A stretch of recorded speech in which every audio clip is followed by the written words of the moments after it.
본 방송에서 제공하는 투자 정보는 투자 판단에 대한 조언입니다.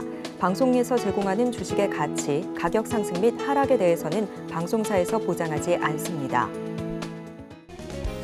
시청자 여러분 안녕하세요. 월간 서울경제 진행의 이가은입니다. 2023년 한 해도 어느덧 저물어 가고 있습니다. 부동산 시장을 돌아봤을 때 지난 한 해도 참 다사다난했다라고 표현할 수 있을 것 같은데요.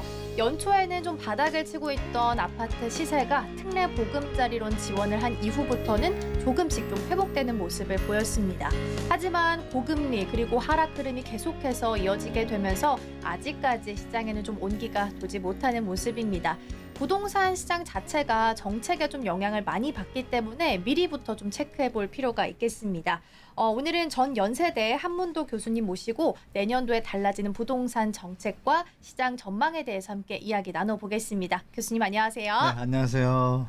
네, 오늘 저와는 또 처음으로 호흡을 네. 맞추게 됐는데 잘 부탁드립니다. 네, 감사합니다. 네, 첫 질문부터 좀 드려볼 텐데요. 주변에 저는 이제 조금씩 결혼하는 친구들이 생기고 있거든요. 근데 그렇죠? 친구들 사이에서 결혼 페널티 이런 표현을 좀 하더라고요. 혹시 들어보신 적 있으세요?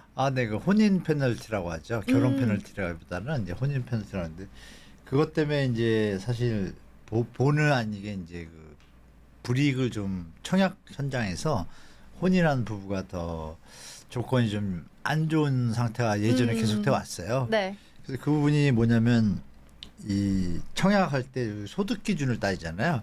그 소득 기준이 이제 1인 가구 기준이 만약에 100원이라고 하면 2인이면 당연히 200원이겠죠. 둘이 그렇죠. 맞벌이면. 네. 그 소득을 갖다가 둘이 있을 경우에는 150원으로 해놓은 거예요. 그러니까 해당이 안 되는 분들이 많아지는 거예요. 혼인을 하면.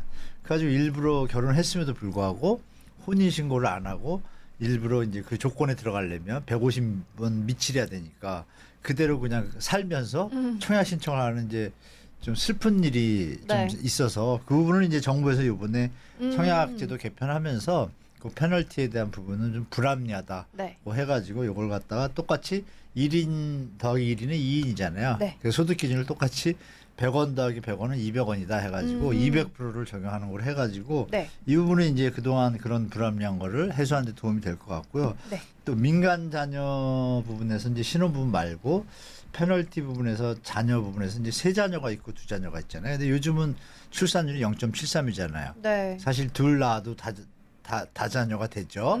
이 부분도 이제 두 자녀로 특별 공급해서 예전에 네. 세 자녀만 해당됐는데 세 자녀가 미달 사태가 좀 나는 거예요. 세 자녀인지 많이 없으니까. 그렇죠. 그러면 두 자녀로 하는 게 낫겠다 해가지고 이것도 완화시켰습니다. 그래서 이런 부분이 미혼보다 이제 신혼이 불리했던 것들, 뭐 자녀가 조금 있음에도 불구하고 혜택을 못 받는 거 이런 것들을 이번에 혼인 대상 신혼부부하고 아기 있는 집에 대해서 좀 좀 합리적으로 이번에 개선을 했습니다. 그러면 혹시 배우자가 청약 통장을 예, 같이 가지고 있으면 이 기간에 있어서는 합산의 부분도 장점이 좀 있을까요? 그러니까 기간의 합산뿐이 아니라 그것도 이제 말씀드리니까 그러니까 청약 통장에 배우자가 이제 집이 있지 않습니까? 기간에서 합산은 이제 한 3년 정도 추가를 예전에는 안 했어요. 따로따로 했는데 네네.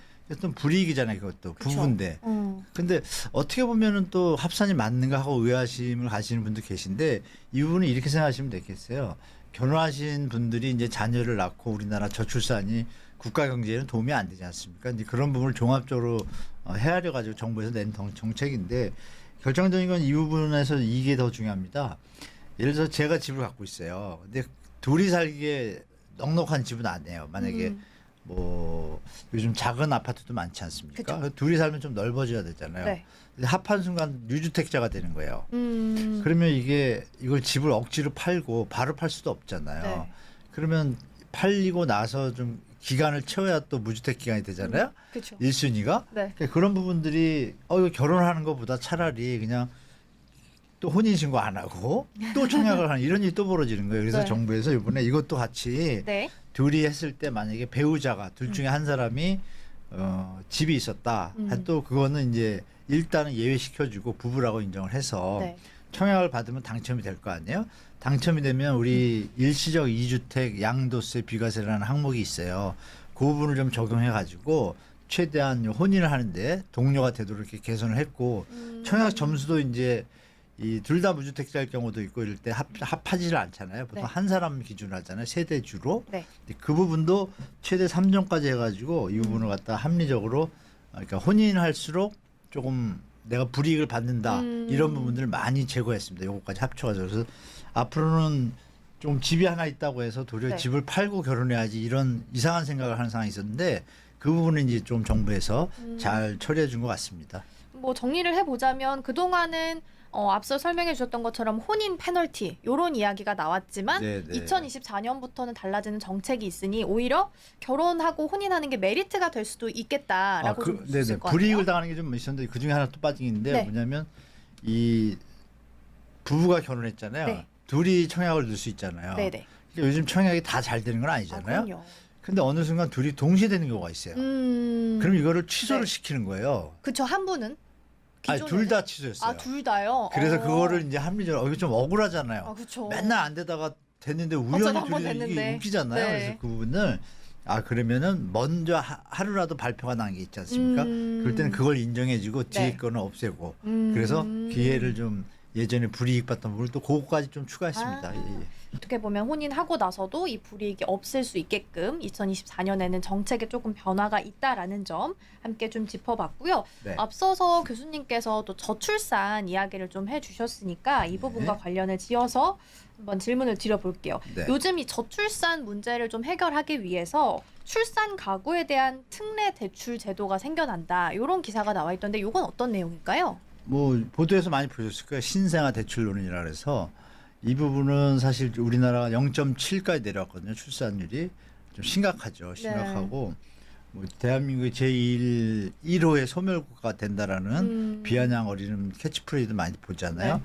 뭐 안타까운 일인데 그렇죠. 정부에서 이제 저출산의 어떤 그 방지하고 좀 출산을 장려하는 차원에서 신생아 아기를 낳는 그 주택에 대해서 가구주에 대해서 이제 저금리 그러니까 정책금리라고 그러죠. 네. 정부에서 금리를 대폭 낮춘 1.6%에서 3.3%까지가 최대예요. 지금으로 말하면 거의 반도 3분의 1 수준, 4분의 1 수준부터 최대는 이제 반 수준이잖아요. 네. 그러니까 이제 엄청난 혜택인데 이 부분이 조건이 이렇습니다. 23년도 올해에 출생한 자녀부터 앞으로 출생할 경우에 이제 해당되거든요.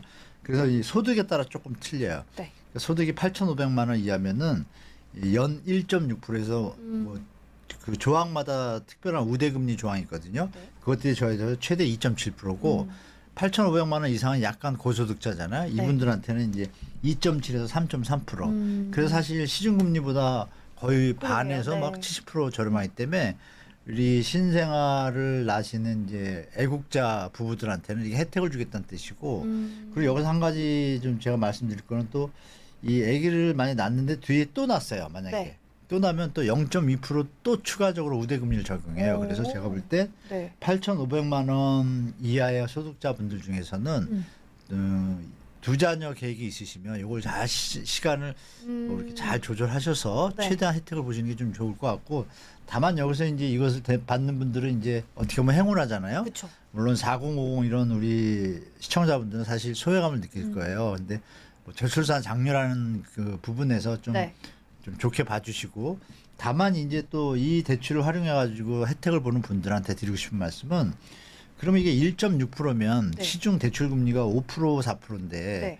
거의 뭐 3% 4%가 차이가 나잖아요. 그렇죠. 네. 그러면 이 돈을 나라에서 대준다? 그러면 나라 또 돈이구나 세금? 이렇게 생각하실 텐데 여러분 아시는 것처럼 요즘 세수가 부족하잖아요. 네. 그런 상황에서 이거는 약간 좀 미스매치잖아요. 누가 봐도 그렇죠. 세금도 모자른데 이런 걸 왜 지원을 풀지? 해주는. 이게 뭐냐면 그 예산 중에요. 네. 8조 정도는 국가 자금을 투입을 하고 손해볼 각오를 하고 그리고 16조 예산이 26조 6천억 배정됐거든요. 네. 한 16조 남잖아요. 네. 그거는 이제 은행에서 하는 거예요. 근데 은행에서 대출하면 은행은 그러면 미치잖아요. 장사가 5% 4% 해야 되는데 1.6% 하면 3% 미치잖아요. 네네. 그 이자를 누가 부담해요? 그거를 정부가 부담합니다. 정부가 부담하는데 그거를 여러분들이 좀 알아두실 게 뭐냐면 신생아 대출 받으실 분들한테 말씀드린 거예요. 그 돈은 나라에서 되는데 그건 누가 내요? 우리가 세금 내는 거잖아요. 네. 우리 앵커님하고 저하고 그렇죠. 내는 세금으로 네. 도와주는 거예요. 네. 그러니까 정부가 그 대리 역할을 하고 그 정책을 잡았을 뿐이지 결국은 국민들이 도와주는 거야. 바로 우리 같이 사시는. 그 부분을 우리에게 대출 받으신 분들이 잘 생각하시고 그래서 그거를 뭐냐면 정부에서 네. 이자 차액 보전이라는 개정이 있어요. 그러니까 이런 국가의 공익적인 일을 했을 때 네. 그 차액의 손실이 나는 부분에 대해서 민간이 일은 대행하지만 손실을 볼 수는 없잖아요. 네네. 그 부분을 이제 정부 세금으로 정부에서? 메꾸는 거예요. 그래서 그 부분을 꼭 이렇게 좀 마음에 두시고 네. 여러분들도 잘 되시면 또 주위 분들 돌봐주시고 그랬으면 좋겠습니다. 그러면은 방금 말씀해주셨던 이 대출 같은 경우에는 집 네. 가격은 뭐 상관없이 아닙니다. 가능한가요? 이 한도가 있습니다. 네. 그 9억 정도 9억 이하의 주택에 대해서만 일단 적용이 되고요. 네. 그 10억, 11억 가면 이제 해당이 안 됩니다. 그리고 기준도 있잖아요. 소득 기준도 네.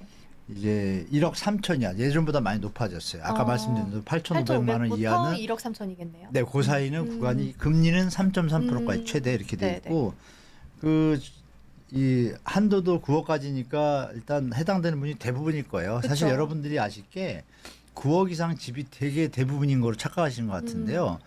제가 지금 전국에 있는 주택을 다 계산해 보면 한 10% 15%도 안 돼요. 그러니까 우리가 이제 매일 보도에서 보는 게 그렇죠. 강남 뭐 이것만 네. 보니까 10억 하는데 지방 가면 3억, 4억, 5억짜리 너무 많습니다, 집이. 그래서 여러분들이 평균적으로 볼 때 서울만 보실 게 아니라 전국적으로 해당하신 분들이 많이 활용하시기 좀 도움이 되실 것 같습니다. 네. 그러면은 이 자가 마련 시에만 이 대출을 받을 수 있는 건지 아니면 그렇지 전세를 않습니다. 들어가거나 이럴 때도 가능한지 요게 궁금한 가능합니다. 것 같아요. 여러분 특례보금자리론 오래 보셨잖아요. 특례보금자리론도 기억하시겠지만 이 집 내 집 마련하시는 분도 대출을 받지만 전세를 얻는 분들도 네. 그 신생한데 전세를 얻는 분들인 거예요. 그죠? 그쵸. 무주택 가시고 네네. 얻는데도 특례보금자리도 전세 대출을 또 적용했거든요. 그리고 또 대환 대출이라 그래서 고금리로 대출 받으신 분들도 그렇죠, 네. 또 대환을 해줘서 낮은 금리로 네. 적용을 했어요. 근데 요번엔 그 부분까지는 아직 완벽하게 발표는 안 했고요. 구체적인 안은 안 나왔고 지금 말씀 주신 이제 주택 매입하고 전세자금 대출까지는 이제 거의 발표를 한 상태입니다. 그래서 네. 전세자금도 좀 금액이 작아요. 아쉬운 게 우리가 9억이었으니까 전세 가격이 보통 그러면 6억, 7억 될 수도 그렇죠. 있잖아요. 근데 그거를 5억을 좀 한도로 했어요. 비수도권은 이제 4억이고 어, 요게 조금 안타깝습니다. 아쉽네요. 네. 조금 더 좀 높았으면. 시세에 맞게 해줬더라면 이게 좀 적용하기 좋은데 요 부분이 좀 아쉬운데요. 네네. 그래서 이것도 1억 3천만 원까지 요 부분도 또 아쉬운 게 소득이 1억 3천인데도 전세 대출해줘요. 근데 이거는 사실 고소득자는 조금 월세 사시다가 3, 4년이면 전세 돈이 다 되잖아요. 그렇죠. 지금 네. 5억이면. 이 부분이 조금 약간 좀 뭐랄까요. 균형 감각이 좀 떨어진 것 같고 일단 무주택 대상인데 이 만약에 아기를 낳고 있는데 우리가 결혼식을 안 하고 사시는 분들 좀 계시잖아요. 요즘은. 네네. 혼인 신고를 안 한 분도 해당이 돼요. 그러니까 어. 실제로 이제 사시는 것만 확인이 되면 되니까 이 네. 부분도 여러분들이 잘 챙기시면 나는 혼인 신고를 안 해가지고 그렇지 않아 돈이 없어 혼인 신고를 못한 경우도 있잖아요. 그런데 이것까지 뭐 이런 뭐랄까요 나도 또 안 되는구나 이런 의식을 가질 필요 없이 이번에는 혼인 신고를 안 하셔도 정부에서 이걸 할 수 있도록 해놨으니까 꼭 활용하시기 바랍니다. 네. 금리도 저렴합니다. 그래서 아까 말씀드린 금리 있잖아요. 네네. 매입 금리, 주택 매입할 때 금리는 1.6에서 3.3까지인데 전세 자금은요 1.1에서 2.3하고 1.1에서 3%. 그러니까 조금 더 낮아요. 그러네요. 최저점이 상단도 8,500 이상은 0.3% 정도 낮습니다. 그렇게 보시면 되고 조금 낮게 전세 자금도 대출하는데 한도가 좀 아쉽다 이렇게 말씀드리겠습니다. 네, 전세자금 대출 그리고 자가 매입할 때도 구입자금 대출까지 함께 좀 네. 짚어봤습니다. 일단 전세자금 대출은 말씀해주셨다시피 좀 아쉬운 부분이 좀 있긴 예, 하지만 예. 그래도 잘 챙겨간다면 좀 낮은 금리로 좀 이용할 수 있다라는 점이 있으니까요. 이 부분 좀 체크해 보시면 좋을 것 같고요. 이어서 좀 세금 관련돼서 이야기를 좀 네. 해보도록 할게요. 사실 아까 저희가 세금 이야기 잠시 하긴 했지만 마땅히 내야 하는 거예요. 근데 막상 내려고 하면 좀 아까운 느낌도 좀 들거든요. 네, 아낄 수 맞습니다. 있으면 최대한 아끼니까 가장 좋잖아요. 그렇죠. 그래서 예, 예. 어떻게 아끼면 좋을지 그리고 달라지는 점은 또 어떤 게 있는지 좀 궁금하거든요. 뭐 당연히 내야 되는데 정부에서 세금을 자주 만지죠. 네. 이번에 이제 바뀌는 게 뭐냐면 이 혼인 자녀. 그러니까 우리가 자녀한테 증여세, 비과세가 10년에 5천만 원이 한도예요. 네네.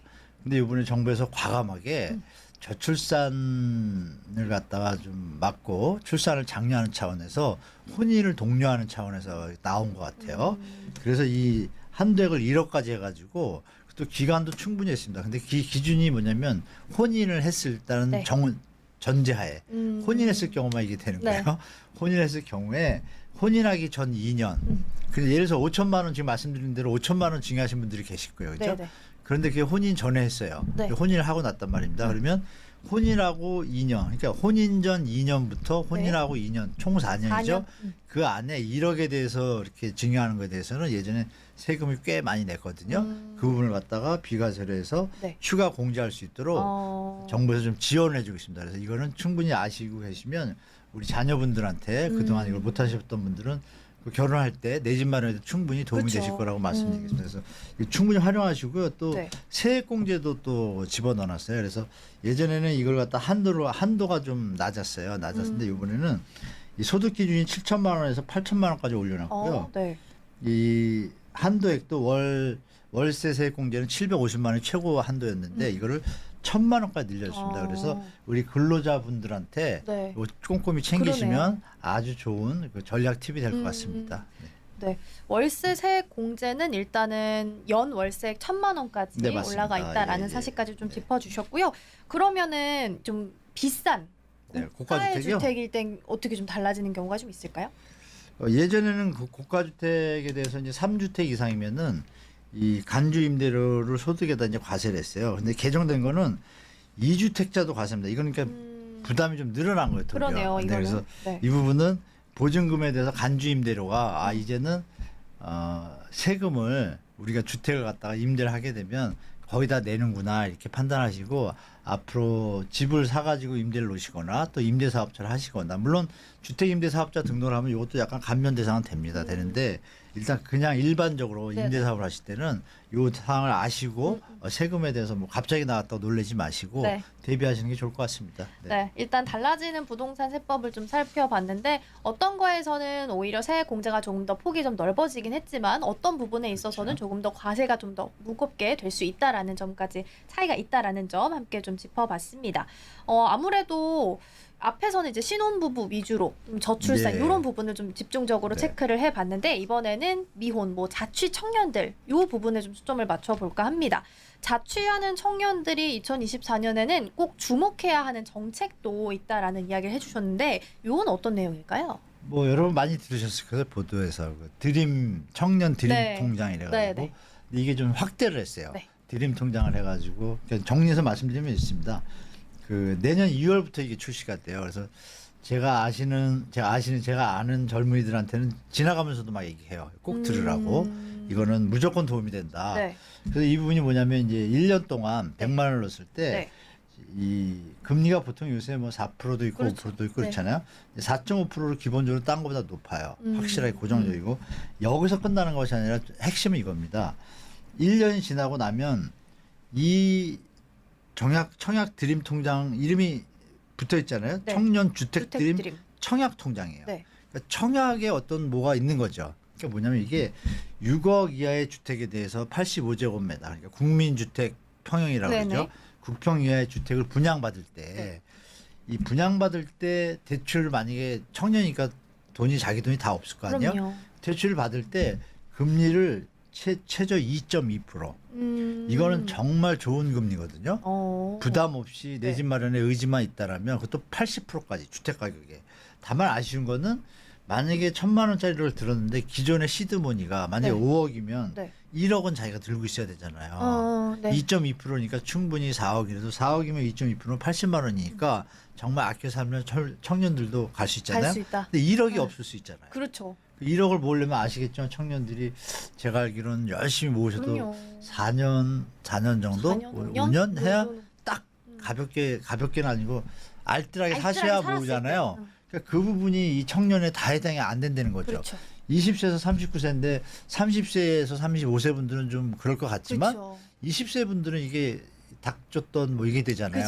그렇죠. 이 부분에 대해서 만약에 음. 청년들이 미래 직장을 만약에 좋은 걸 얻었어요. 누가 네. 봐도 미래에 어떤 대출에 뭐 부실화가 일어날 가능성이 없다라고 네. 판단되면 이거는 사실 과감하게 그것까지 대출해 주면 어떨까라는 생각을 제가 혼자 해봤어요. 도망갈 건 아니죠. 다만 거기다가 이런 건 있겠죠. 샀는데 그러면 자기 돈 없이 샀다가 네. 최저금리를 가지고 있다가 팔아먹고 도망갈 수 있잖아요. 그렇죠. 이걸 막기 위해서 그러면 10년 딱 잡아서 옵션으로 못 팔게. 거래가 그러면 안 되게끔. 실거주의 목적을 네네. 충족하고 네. 정부가 지원도 해주고 주택시장 뭐 안정에도 분명히 도움이 될 거라고 좀 보거든요. 네. 그런 걸 정부가 20에서 39세를 해놨는데 네. 20에서 뭐 27세일 경우 남자는 군대 갔다 오면 1, 2년밖에 일 못 하잖아요. 그런 구간에 대해서 또 추가적으로 정부가 해줬으면 금상첨화이지 않을까 그런 좀 아쉬움이 좀 있지만 네. 결론적으로 우리 청년분들 39세까지는 적극적으로 이 통장을 활용하시는 게 좋을 것 같습니다. 청년 주택 드림 청약 통장 네. 아마 기사에서도 많이 보셨을 것 같긴 해요. 맞아요. 그래서 이 부분을 좀 좋은 정책이다라고 말씀을 좀 해주셨고 그러면 기존의 청약 통장을 가지고 있던 청년들 그렇죠. 그런 분들 계시죠. 그런 분들은 요 혜택을 좀 볼 수 없는 건지 아니죠. 그러면 네. 차별이 되지 않습니까? 그러니까요. 똑같은 청년인데 네. 너무 억울하죠. 네. 그렇다고 기존에 있던 통장을 그러면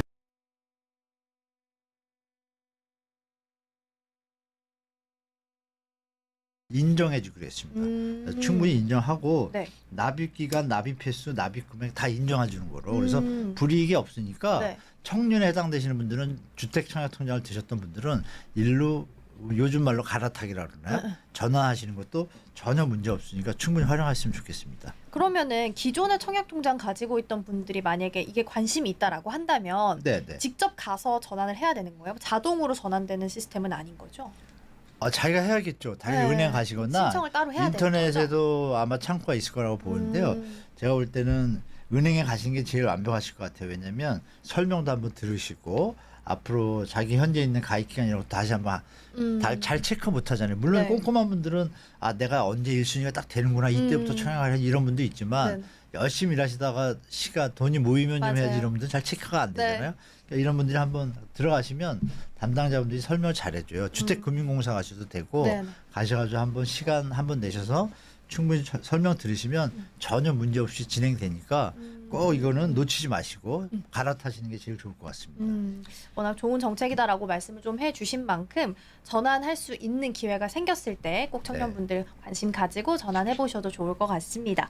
이렇게 좀 새롭게 더 좋은 정책이 만들어지는 반면 요 정책은 좀 별로니까 한번 없애야겠다라는 하는 정책들도 있을 거예요. 그래서 2024년에는 오히려 없어지는 정책들은 어떤 게 있는지 이 부분도 함께 좀 체크를 해보겠습니다. 네, 이것도 좀 장단점이 있는데요. 좋은 것도 있고 나쁜 것도 있는데요.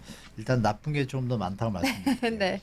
특례보금자리론이 사실 좀 DSR이라고 좀 많이 들어보셨을 거예요. 네. 그걸 우회해서 국가 재정에 좀 부담이 된다라는 좀 비판도 있었습니다. 사실은. 그리고 소득 기준을 안 따지고서 그렇게 대출을 하다 보면 그게 이제 가계부채 문제가 좀 됐잖아요. 그렇죠. 네. 그런 부분이 있어서 이거는 정부에서 이제는 조금 좀 긴축을 해야겠다고 해서 이 부분에 대해서 내년 1월부터는 이제 이걸 시행을 이제 중지합니다. 네네. 그래서 특례보금자리는 이제 끝났고 더 아쉬운 게 하나 있는데요.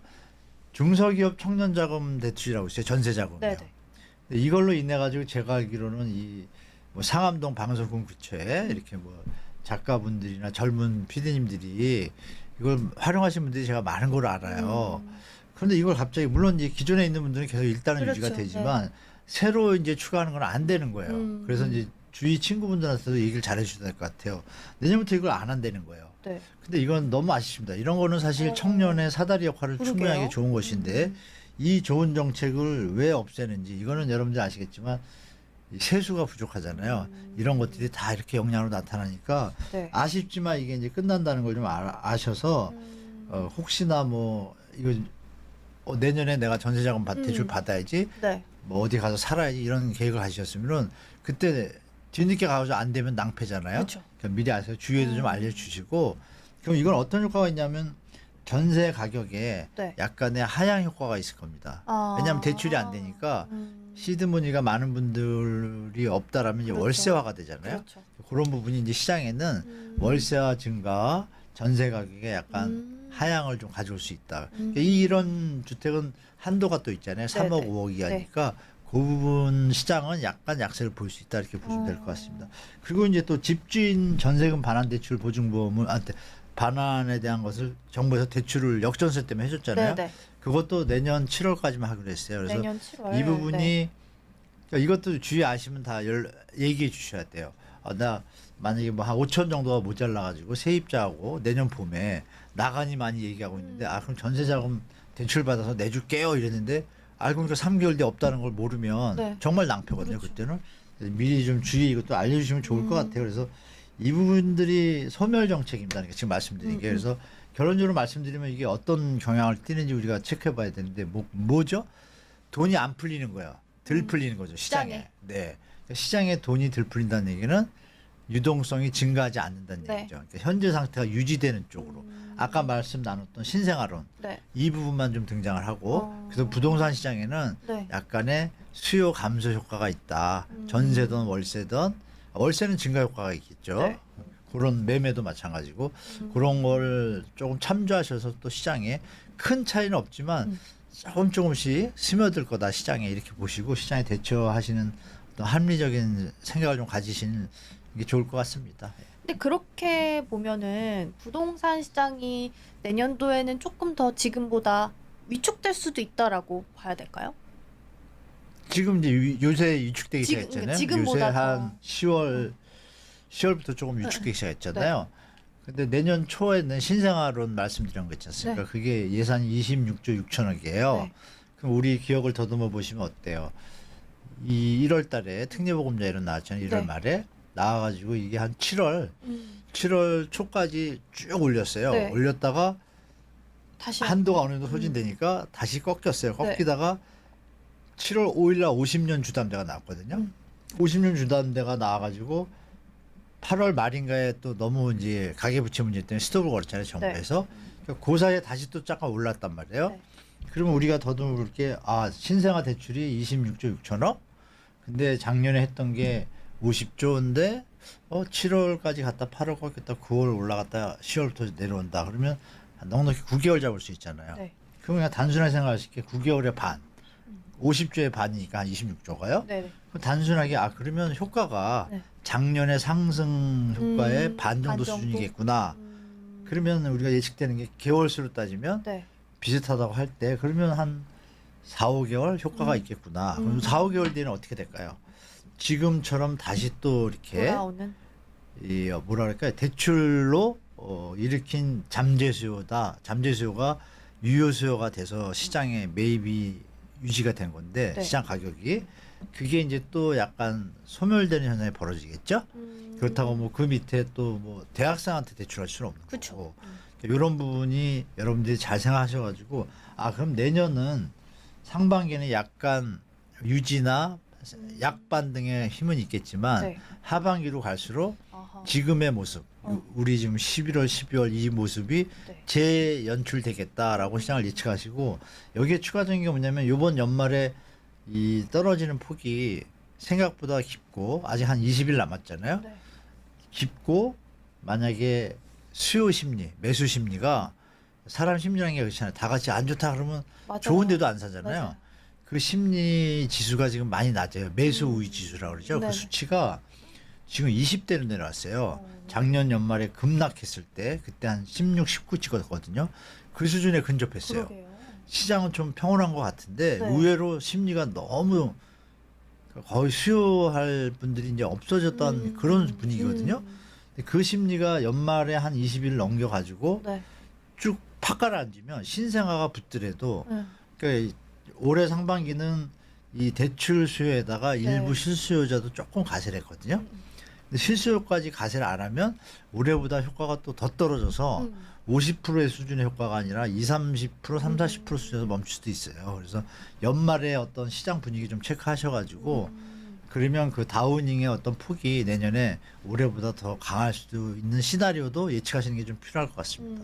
그러니까요. 말씀해 주셨던 것처럼 내년 상반기에 유지되거나 혹은 약반등 될 수 있다라고 네, 해주셨는데 그 신혼부부들 그리고 신생아 태어나고 나서 네, 이제 신생아로. 대출이 되는 거니까 이 부분 만약에 여기에 포함이 안 되는 분들이 훨씬 더 많잖아요, 사실은. 맞아요. 그러니까 대부분이죠. 뭐. 이런 게 정책이 나왔다 하더라도 맞죠. 시장을 좀 부응하는데 큰 힘이 되지는 못하지 않을까라는 생각을 좀 한 거거든요. 맞습니다. 네. 정확히 보셨습니다. 수요가 좀 예전보다 제한적이다. 그죠. 그래서 힘이 반등의 힘도 좀 약해질 수 있습니다. 네. 그래서 내년 상반기까지는 유지되거나 혹은 약반등 될 수 있다라는 이야기까지 네, 좀 네, 해주셨습니다.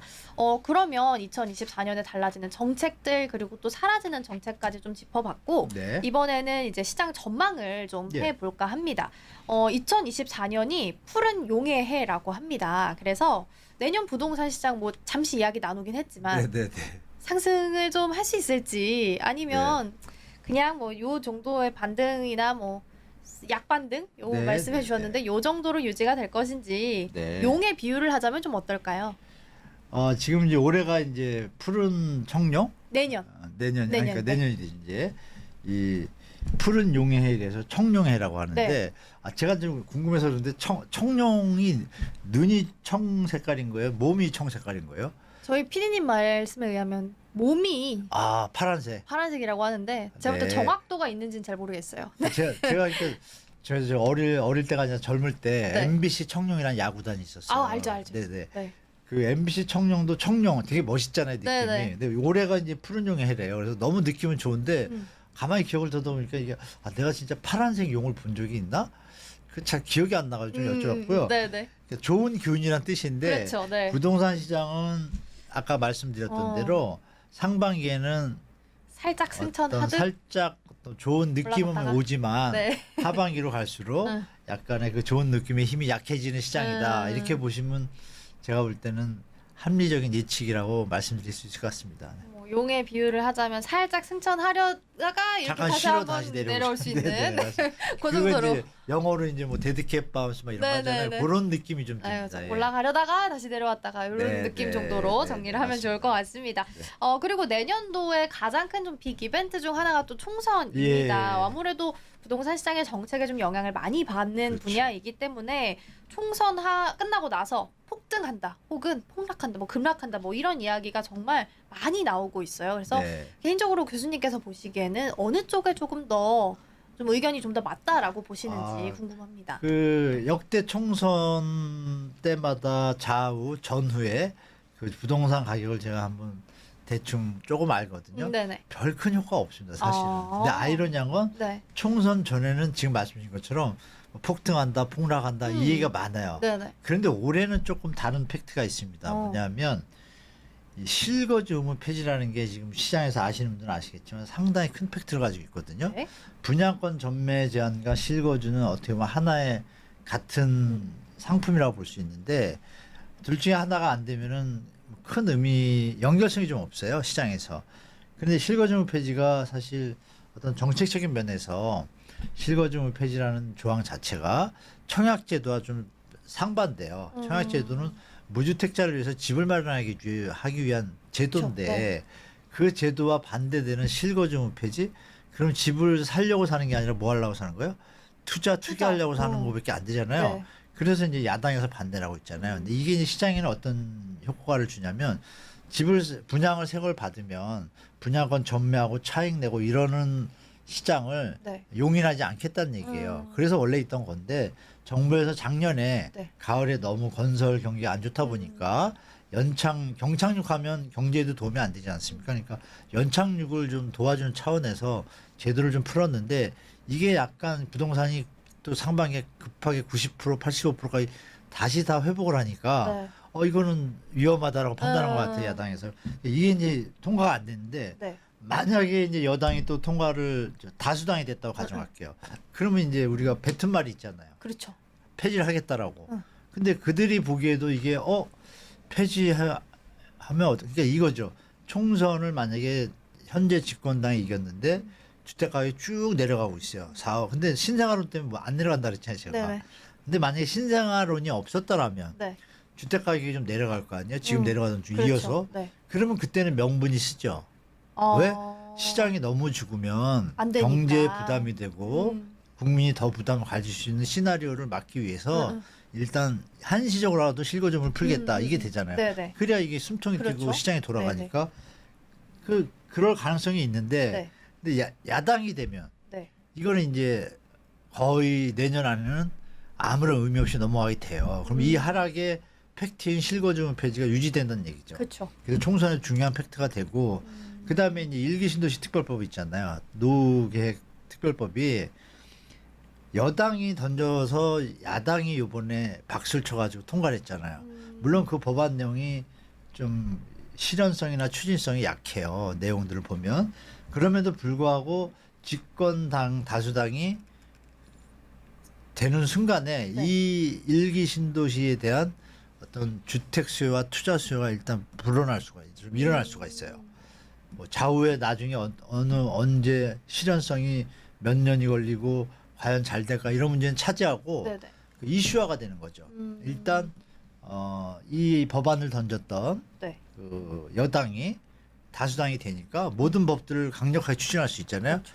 그 여기서 여러분들이 판단할 건 뭐냐면 법을 만드는데도 시간이 걸리고 뭐 특별법은 통과했지만 여러 가지 관계되는 조항들을 또 만들어야 되거든요. 그게 시간이 걸린단 말이에요. 그러니까 시간을 중장기로 좀 체크하셔야 되는데 하여간 네. 1단은 도움은 되지만 네. 2단은 좀 생각해 보시라고 말씀드리고 그리고 이제 마지막으로 미분양 부분이 이제 등장할 겁니다. 한없이 분양을 미룰 수는 없잖아요. 그렇죠. 그러면 내년에 신생아론이 있으니까 그걸 활용해 가지고 건설사들도 분양을 좀 할 거예요. 연말에 좀 많거든요. 이 부분들이 이제 미분양이 지금 좀 증가했다가 감소하고 있는데 다시 늘어나면 정부에서 또 미분양 대책이 나올 것 같아요. 네. 그건 특히 지방 쪽에. 그렇죠. 지방 많죠. 쪽에 미분양이 더 심화될 가능성이 많이 높거든요. 그러면 여러분들이 아시는 분은 아실 텐데 지방에 하나요 미분양분에 대해서 매입 시에 양도세 한시적 감면제도라는 거를 마지막에 써요 보통. 그걸 쓰면은 집을 사서 전세를 놓든 뭐라든 이런 네. 뭐 실거주 의무가 약간 배제가 되고 그 상태에서 대출을 지원해 주면 사둘 수가 있잖아요. 전세를 네네. 놓고 그 상태에서 시간이 지나서 만약에 오를 거라고 판단되는 지역이면 요즘 내려가는 추세니까 네. 그럼 오를 거라고 판단되면 사뒀다가 나중에 세금을 하나도 안 내니까 수요가 이제 들어갈 수가 있죠. 그러니까 있는 분들이 건설사의 미분양분을 소진해 주면서 네. 경제의 긍정적인 부분은 조금 작용할 수 있어요. 그런 제도가 나올 수도 있다. 이거는 뭐 내년에 벌어질 일인데 네. 그거는 주택가에 많이 내려갈 때 얘기입니다. 그래서 총선은 여러 가지로 일단 시장 친화적인 분들한테는 만약에 여당이 되면 긍정적인 효과가 많을 것이고 야당이 될 경우에는 지금 집값이 너무 많이 올라가지고 정권을 뺏겼잖아요. 그렇죠. 여기서 만약에 그분들이 집값 부양책을 쓰겠어요? 안 쓰거든요. 쓰죠. 그 시장은 그러면 연착륙 하향화 쪽으로 정책을 유지해 나갈 거다. 거기에 맞추셔가지고 내 집 마련이나 자산 관리 계획을 잡으셔야 될 것 같습니다. 네. 또 총선 이벤트를 앞두고 있는 상황에서 또 각자의 또 정책을 좀 비교해 보면서 어떤 부분이 나한테 조금 더 유리할지를 좀 계획을 좀 세워보셔야 될 것 같고요. 그렇다면 물론 총선이 좀 남아 있는 시점이라서 어떻게 좀 변화가 될지는 모르겠지만 일단은 내 집 마련과 관련해서 네. 질문을 드려보자면 네. 어느 쪽 여당이 될지 야당이 될지 어느 쪽이 조금 더 거대 당이 될지 모르겠지만 그렇죠.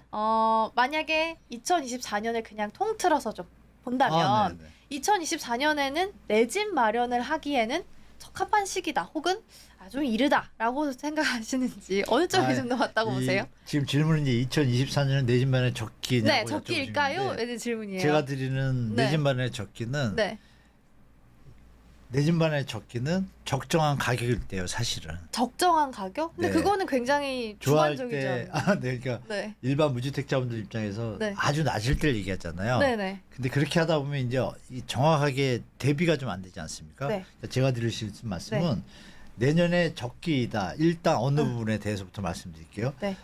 이 총선이 있으니까 네. 정부에서는 우리 캐스팅 보드가 주로 젊은 층이시잖아요. 젊은 층의 마음을 얻어야 좀 그렇죠. 표를 더 많이 네. 얻으니까 그분들한테 도움이 되는 좋은 정책을 써야겠죠. 그렇죠. 그 중에 하나가 제일 큰 문제가 주택이잖아요. 그렇죠. 주택에 대해서 좋은 정책을 쓸 수 있는 게 뭐가 있을까요? 주택을 싸게 좋은 자리에 그렇죠. 많이 분양하는 거잖아요. 그게 이제 시작되고 있고 이미 발표도 했고 3기 신도시가 다 착공을 했고 네. 서울 시내에도 여러분 기억나시겠지만 용산 정비창이라든지 네. 좋은 자리들 되게 많아요. 네, 네, 네. 근데 이번 정부에서 아직 다 안 했거든요. 네. 좋은 자리들이 많음에도. 네. 그렇다면 우리가 예측할 수 있는 게 연말이나 내년 음. 봄에 분명히 좋은 입지, 서울 내 유유부지라든지 수도권 내 3기 신도시 또 네. 택지지구 등에서 아마 많은 물량을 저렴한 분양가를 좀 저렴하게 해서 이 젊은 층과 무주택자분들한테 던진다라면 네. 당연히 도움이 되겠죠? 그렇죠. 그러니까 그 정책이 나온다는 얘기입니다. 쉽게 말하면. 그럼 여러분들은 어떻게 하면 돼요? 그때를 노려야 돼. 이게 적긴 거예요. 지금 공공분양 물량이 좋은 자리에 좋은 가격으로 나오면 그게 적기가 되는 거예요. 네. 그 내년 봄과 올 연말을 열심히 공공분양에 대해서 좀 서칭하시고 좀 체크하시는 게 좋을 것 같고 네. 그러고 나면 보세요. 이 공공분양 물량이 만약에 많이 나오면 어떻게 돼요? 소비하고 주택을 마련하려던 잠재 수요들이 그쪽으로 많이 가실 거 아니에요? 그렇죠.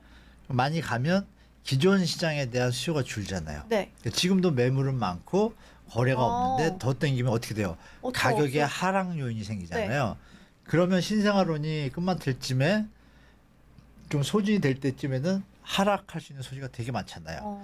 총선이 끝나든 안 끝나든 상관없이 그죠? 그렇죠. 그러면 그건 언제일까요? 내년 여름 지나서부터가 여름 딱 그 지나서. 시기인 것 같아요, 제 생각에. 그럼 여기서 추가적으로 말씀드리면 이거는 좋은 얘기는 아니지만 우리 부동산 PF 문제가 계속 나오잖아요. 네. 부동산 PF가 우리 작년 레고랜드 사태인데 벌써 1년 정도 지났잖아요. 자금막 복잡해서. 네. 그리고 이제 내년 그럼 또 9월 10월 되면 2년째잖아요. 그 2년째면 그 AA 등급은 괜찮아요. 거기는 조달 금리가 PF 이런 금리가 한 6, 7% 수준인데 그 밑에 등급 A 등급 이하는 지금 10에서 14%예요. 그럼 작년에 이미 1년 지났으니까 10에서 14% 벌써 이자 나갔잖아요. 네. 그 올해 1년 더 가면 어떻게 돼요? 내년 9월 10월 되면 또 10에서 14% 나가잖아요. 이자만. 네. 그러면 20에서 30% 가까이가 다 나갔잖아요. 네. 그럼 보통 사업을 하면 우리가 수익률이 20에서 30%란 말이에요. 최대? 그럼 수익률은 다 빠졌잖아요. 그렇죠. 남는 거 없잖아요. 그렇죠. 그런데 여러분 건축비 올랐잖아요. 그렇죠. 그럼 그거만큼 또 빠지잖아요. 그럼 손해잖아요. 마이너스네요. 네. 손해니까 어떻게 되겠어요? 분양가를 더 낮출 수도 없고 그럼 어떻게 될까요? 대충 이해되잖아요. 그래서 2009년도에도 네. 똑같이 2009년도 2월에 지금 우리 작년에 했던 올 봄에 했던 대책을 했어요. 그리고 2년 뒤에 좀 저축은행들이 많이 망가졌어요. 부도가 나고. 어떻게 보면 파산을 하는 상황. 네, 그런 대자뷰가 일어날 가능성이 있어요. 근데 그러면 정말 안타까운 얘기지만 다주택자분들은 좀 피해를 볼 것이고 무주택자분들한테는 기회가 오겠죠. 그런 시나리오도 하나 예측할 수 있다. 그래서 지금 언제냐고 물어보시니까 네. 여러 가지 팩트들을 나열해 드린 거예요. 그러면 그것까지 안 기다리고 사도 되고 만약에 일어날 걸 기다리고 싶다. 내가 시드머니가 없어. 그러면 네. 충분히 시장 보시고 본 다음에 적기를 판단하셔도 늦지 않다. 앞에 거는 먼저 하시고 이렇게 네. 좀 말씀드릴게요. 그러면은 각자 입장에 따라서 조금씩 다들 다를 틀린 수 거죠. 있겠네요. 네, 뭐 네. 저같이 뭐 젊은 사람일 때는 총선을 좀 앞두고 만약에 정책들이 만약에 많이 좋은 거 나온다면 나오면 네. 그런 유휴부지 활용해서 좋은 위치에 있는 저 적당한 마음에 분양가를 드는 찾아서 입지요. 네. 공격적으로 하셔야죠. 그때가 가장 적기다라고 공격적으로 볼 수 하시죠. 있는 그렇죠. 사람에 따라서 조금씩 달라질 수 있다라는 네, 점까지 네, 네. 좀 보시면 좋을 것 같고요. 그리고 일단은 2024년이 이제 코앞으로 다가온 시점이에요. 그래서 네. 방송 보고 계시는 분들한테 조언의 말씀을 하나 해주신다면 어떤 게 좀 있을까요? 지금 이제 앵커님께서 내 집 마련 적기도 물어보셨는데 그 적기라는 건 자기 소득하고도 잘 비교해 보셔야 되니까 공공분양은 뭐 열심히 그냥 공격적으로 하셔도 되고 젊은 분이시던 뭐 중년이시던 정부에서 대책이나 저금리를 많이 활용하기 때문에 80%까지도 대출해줘요. 충분히 활용하시고 기본적으로 본인이 공공분양 말고 일반 시장에서 기존 주택이나 민간 분양에서 이쁜 게 비싸잖아요. 갖고 싶은 게. 그렇죠. 그 능력이 되면 사시면 돼요. 네. 그거 똑같아요, 여러분. 능력이 안 되는데 사면 조금 삶에 좀 피곤하잖아요. 그게 뭐냐면 기본적으로 말씀 올리면 자기 소득에 언제든지 네. 집을 사셔도 돼요. 집값이 너무 많이 올랐을 때 말고 조금 조정이 되면 아무 때나 사셔도 문제 없습니다. 왜냐하면 집값은 M2라 그래서 통화량하고 네. 증가의 어떤 비율이 비슷해요. 중장기적으로.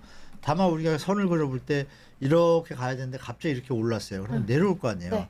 오른 데서 살 필요는 없잖아요. 그렇죠. 그 기준에서 약간 조정이 있을 때 본인의 소득에 대출을 받아서 샀는데 소득의 30에서 한 35% 이거는 사실 감내할 수 있잖아요.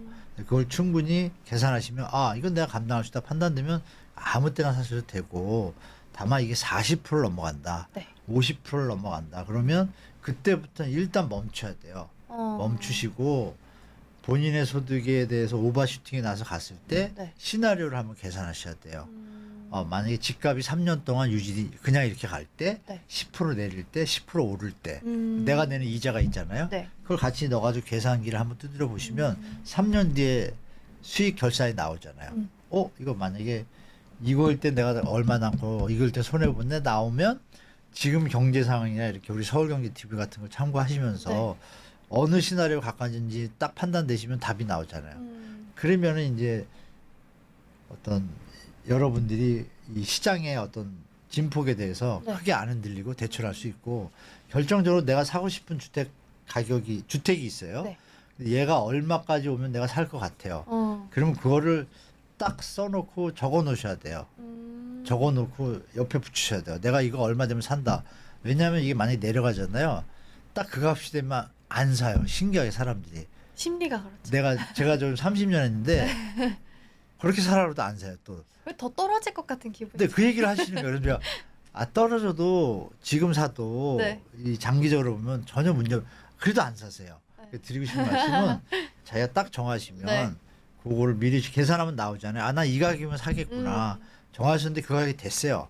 그럼 그때는 과감하게 실행하셔도 괜찮다. 좀 말씀드리겠습니다. 그럼 어떻게 보면 수입에 대비해서 뭐 플러스 10% 혹은 마이너스 10%가 그렇죠. 됐을 때 네. 각각 시나리오를 좀 적어 볼 필요가 완전 있겠네요. 한 세 가지만 하면 답이 나와요. 네. 그걸 한번 해보시면 좋을 것 같아요. 네. 시나리오 작성해서 내가 그 가격에 왔을 때는 과감하게 투자할 줄도 주저하지 말고 더 내려간다. 알아야 이러면 한다. 뭐 보고 또 동인중개사 가지고 이거 또 더 내려갈죠. 이거를 한 달 동안 고민하더라고. 그래서 좀 어려울 것 같긴 해요. 이게 왜냐면 지금 사는 것보다 내일 사면 더 쌀 수 있고 내일 모레 사면 더 쌀 수 있으니까. 우리가 이제 하루만 사는 게 아니잖아요. 장기전으로 네. 대비하시면 요새 100세 시대니까. 그럼요. 장기전 대비하시면 네. 그 결정하는 데 도움이 되실 거예요. 네, 장기적으로 시나리오 먼저 작성해보고 맞아요. 맞춰서 대응 전략을 좀 세워가시면 좋을 것 같습니다. 오늘 2024년 맞이해서 미리미리 좀 알아봤습니다. 달라지는 정책은 어떤 게 있고 또 없어지는 정책은 어떤 게 있는지 좀 짚어봤고요. 그리고 내 집 마련의 적기는 언제인지까지 함께 짚어봤으니까요. 혹시 못 보신 분들은 다시 한번 돌리셔서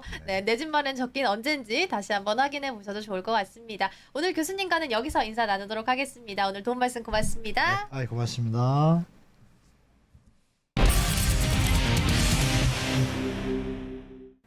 네, 미국 철강업의 거부 앤드류 카네기는 모든 백만장자의 90%는 부동산 소유를 통해서 이루어진다라고 이야기를 했습니다. 그만큼 돈을 버는 것에 있어서는 또 부동산이 빼놓을 수 없는 요소이기 때문에 이런 말이 나온 거 아닌가 싶고요.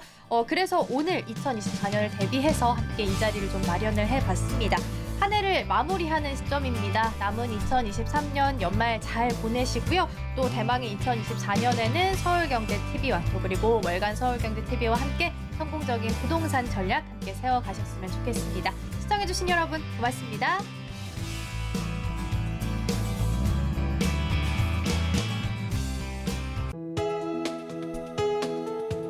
본 방송에서 제공하는 투자 정보는 투자 판단에 대한 조언입니다.